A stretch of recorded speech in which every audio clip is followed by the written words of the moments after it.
Hi, welcome. This is a new series, unlike any other before, except all those that are exactly like it, called Rant, where I and you, my loyal viewers of 5 people, sit back and get to hear my awesome rant about life. So, let me throw in some details for you. Where to fucking begin? Alright, so Jesus Christ, where to fucking begin? Alright, so the last year and a half, I've devoted my time to a government assisted program known as Job Corps. For those of you who don't know, it is a free vocational learning program that will teach you a trade. I went into electrical and found out things about electrical theory that I honestly think every person should know. And it's actually a great opportunity for those who honestly have no other choice. It could be a good first step. It's a great way to finish high school early because you can do high school in it at the same time as you're trying to learn the trade. I know a friend of mine who finished high school as soon as he turned 17, earlier than any of his friends that he actually went to high school with before he went to Job Corps. So that's pretty remarkable. It's pretty cool.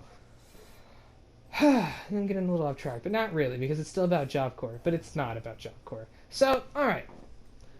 Let's say a year goes by, because it does. And I'm one of the best students in the class. I like to think so anyways. I worked really hard because before I went to Job Corps, I was in a slump. I was really depressed. It was after a big breakup, the whole shish caboodle where everyone's like, hey, go fuck yourself. And I'm like, okay, well, I need to make a difference in my life or else I'm just going to be depressed all the time.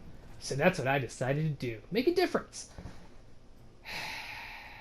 It was a good choice, honestly. It was definitely a learning experience. I like to think I'm a little bit more diverse from it too, honestly. But anyways, again, off track. Why are you letting me get off track? I mean, you're supposed to keep me in line. Not really. I'm just talking about rambling on shit stuff, and I'm not gonna stop. I'm recording one long segment. If I make a fucking mistake, if I stutter, you think I'm gonna stop it? No! I'm too fucking lazy for that shit. So, here I was for a year, right? And I gotta say that if there's one thing that pissed me off the most, I had a choice. I could went to New York for advanced training, where then I would learn about three-phase electrical power, such as in like factories and everything, and also learning two-phase, so 240 and 480.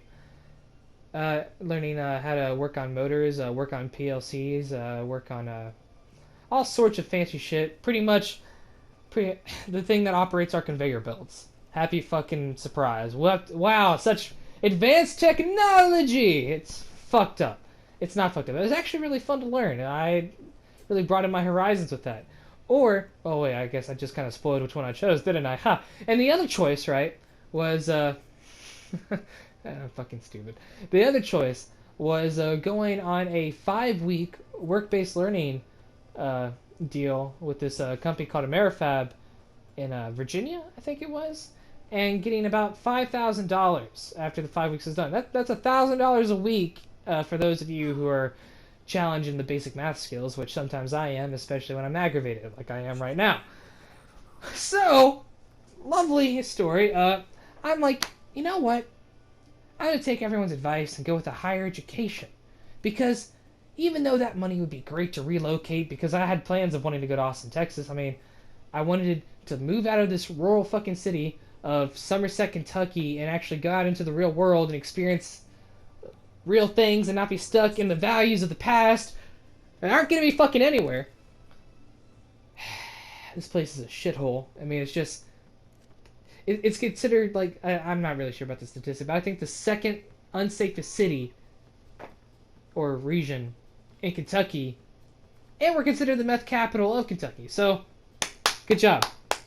Good job, Somerset. I'm proud of every single fucking one of you. God, I love you so much. Anyways, you see, off track. Why does this happen so much? Maybe I should film my own off topic. Shout out to Achievement Hunter. Love them. Michael, top. Well, now I'm pulling a Gavin there by saying top.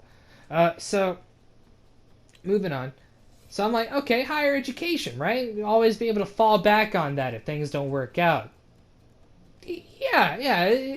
it seems to make sense, right? It seems to be the sensible solution because why wouldn't you do that? Well, so that's what I went with. Flash forward 4 months. Me and my friend Sherman, we are the two top students in class. And I'm not trying to be cocky, but I just want you to picture something. Out of hundreds of thousands of kids who get service through Job Corps every year, only a select few are chosen for the advanced training program. There were 10 people. 10 or 11. No, it was 10. It was 10 people in our smart meter class. That means 10 people out of a 4-month program were chosen from hundreds of thousands of students that would have been processed that year to move forward in the advanced program for electrical. Like, come on, that's pretty special. And to say that you could be the top of the class in that, yeah, I was a little happy. I thought, like, man, you know, with all this experience, with all everything's gonna look up. Oh my god, I'm gonna get hired easily, right? I was fucking wrong. Sorry, where's my voice there? That was inappropriate of me, but the truth has never been more spoken. So this is what happens. I moved back. My car's totaled. Go figure, right? Because, you know, in Job Corps, you can't take your car with you.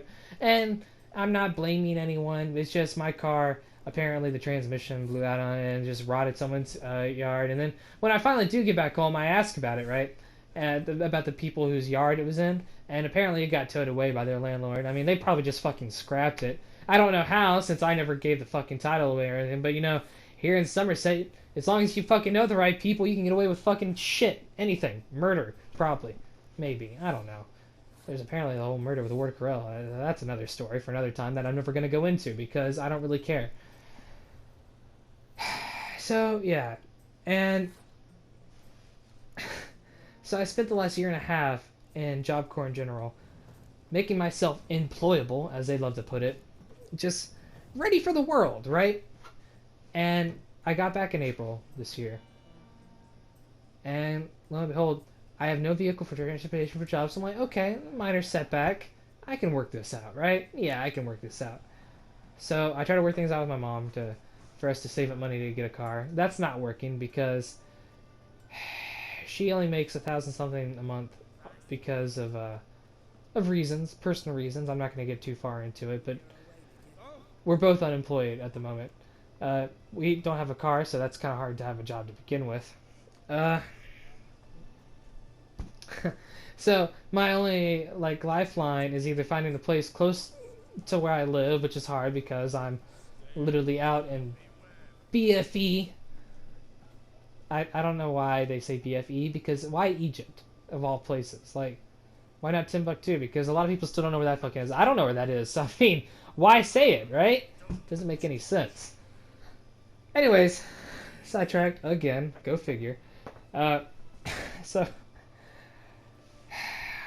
where am I going with this? Oh, by the way, Witcher 3, great game, right? Yeah, I mean, I sucked at it, but there's a little Easter egg. So if my rant goes on that long, you're gonna see it. It's lovely, lovely.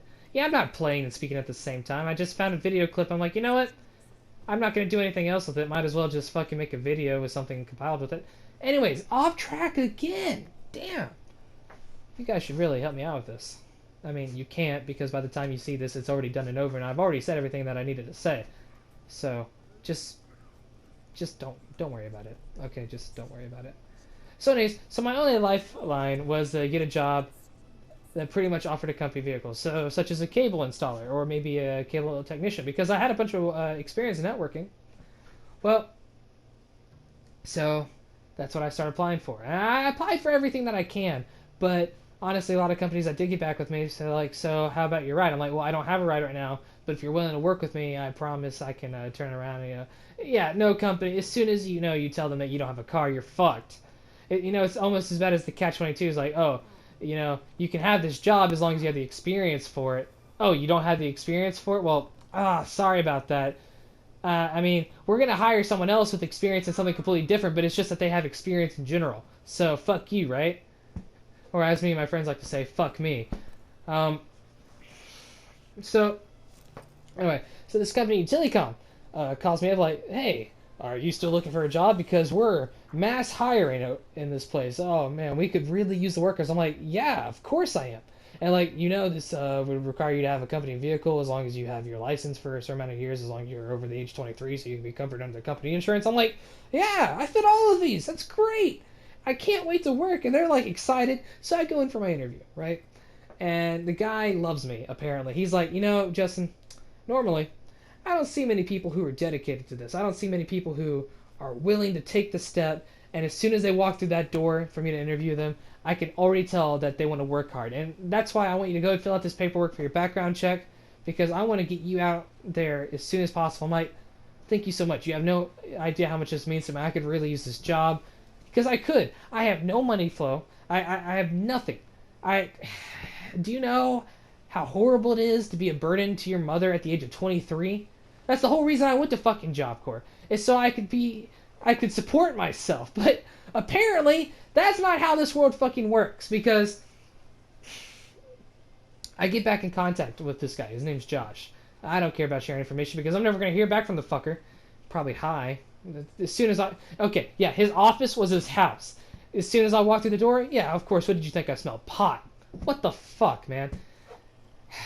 I mean, don't get me wrong, I don't have anything against pot. I love pot. I mean, I'm not going to do it anymore because unless it becomes legal everywhere and then it's actually safe for me to do it while on the job force. But if it's not, sorry, I'm not going to do it because I don't want to forsake any chance of me being unemployable again, Anyways, so he tells me, like, to call him, and I call him, and I text him and everything, because he likes to be texted too, so don't think that I'm just being informal when I say I text him. And I'm like, so, Josh, when am I going to hear anything? Because he said I needed to expect an email from them so I could get a drug test and everything. He's like, oh, you'll hear probably something on Monday because it's been a really busy week. I'm like, okay, that's understandable. And so I was optimistic about it. I'm like, sure, why not? Well, Monday rolls around. I wait for about 2 o'clock at noon. I'm like, all right, maybe I'll just give him a quick call, see what's up. I call, go straight to voicemail. I'm like, okay, so I left a voicemail saying that, hey, Josh, just calling to check in about the thing. Still haven't got that email. And so that first day I was okay. It was like, all right, maybe he'll call me tomorrow, or maybe I'll get that email soon. Well, what ends up happening is that the next day rolls around, still nothing. I'm starting to get aggravated at this point. I'm like, okay, come on now. Like, apparently you really liked me. Apparently this was guaranteed, so what's going on? And I pretty much get shut out of this man's life for the next 2 weeks. We're actually working on the 3rd week right now. I call this man every single day, and I have got nothing. I even called the main company headquarters, Utilicom, being like, I was wondering if you guys ever sent me an email. I talked to a man there. He's like, oh, let me check into that. Never called me back. I try calling him back. He won't return my calls. I'm getting the fucking runaround. I mean, like, dude, if you want to fuck me, buy me dinner first. Yes, okay, I kind of stole that from South Park, but then again, South Park stole that from all of us, so who's the real theft here? Theft? Thief. It's thief, not theft. What the fuck? So, yeah. So, no job, no car. The one thing that I thought was actually about to work out for me, so that even if it was minimum wage, it was a job so that in the long run I could save up money and go for the guaranteed job that I had in Austin, Texas lined up right before I left Job Corps, saying like, listen, man, since you have all this experience with networking, we want to offer you a job between $13 to $17 an hour. Hell fucking yeah. Well, anyways, that's pretty much where it leads off to. I don't have the job. Everything fell through. A year and a half seems to have gone wasted by. And here we are. So, well, I think there goes my first rant, and probably last, because, let's be honest, it wasn't that entertaining. Unless it was. Who knows? Other people's miseries, other people's treasure, right? That's the same. It's not the same. Well, thanks for watching, everyone. Maybe you can comment below, sharing the misery with me. Let me know what's going on in your life, in your neck of the woods. Until then, keep frosty. Talk to you then. The house is near the first bridge. Its owner, John Kier, is a rich banker. Not coming with me? I've got some things to take care of. Another rat-infested warehouse? Not exactly. Nothing even remotely satisfying. Such are the times. It was nice to see you again. You too, Garrett. You should go now, before Kareen goes back into hiding somewhere. What if I want to find you? I live in the Bits, near the fish market. Stop by. It'll be nice. All right. See you later.